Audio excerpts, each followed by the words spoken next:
निर्यातना से देथिले एवं सब से श्रेणी भितर ताकू एक घरिकिया कर रखा गला से जा तांग वक्तव्य दैछन्ते आपण माने निजे सुनिथिबे एभली दुर्भाग्यजनक घटना ओडिसा रे घटुची। गोपालपुर रे घटितला किछि दिन तळे जणे छात्री को तार बंधु को बांधी की गछरे ताकू 10 जण पाखा पाखी रेप कले। एभली गण दुष्कर्म प्रत्येक दिन घटुची एवं सरकार को चेता पसुनी से ताकू एक्शन नवा परिवर्ते ताकू केवल रोका जाई परिबो ताकू न करिया परिवर्ते ताकू ढाकीबा को घोड़ेबा को चेष्टा करछन्ती।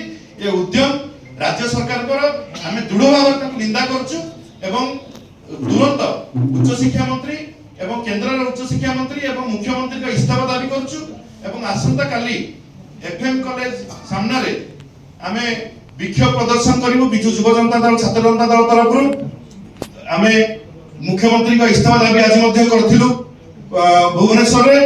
तेणु आगामी दिन में जदि सरकार न चेतिबे ए महिला मानक ऊपर अत्याचार आज कैंपस असुरक्षित एफएम भली गोटे प्रतिष्ठित कॉलेज रे जदि एभली घटना घटिबो तारे गां गहली रे कोन अघटन घटु नथिबो।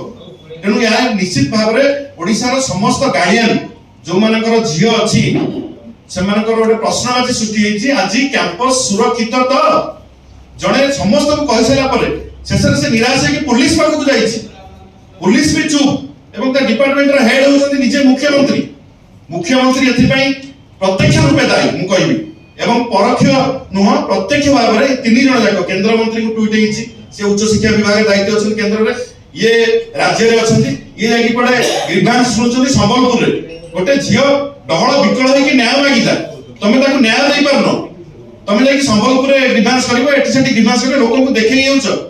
ये देखा सिखा सरकार आ चलिबो नाही एवं जदि महिला मानकु सुरक्षा न दिया जाए छात्री मानकु सुरक्षा न दिया जाए ए आंदोलन को आहुरी व्यापक तीव्र भाव रे करा जिवो। धन्यवाद।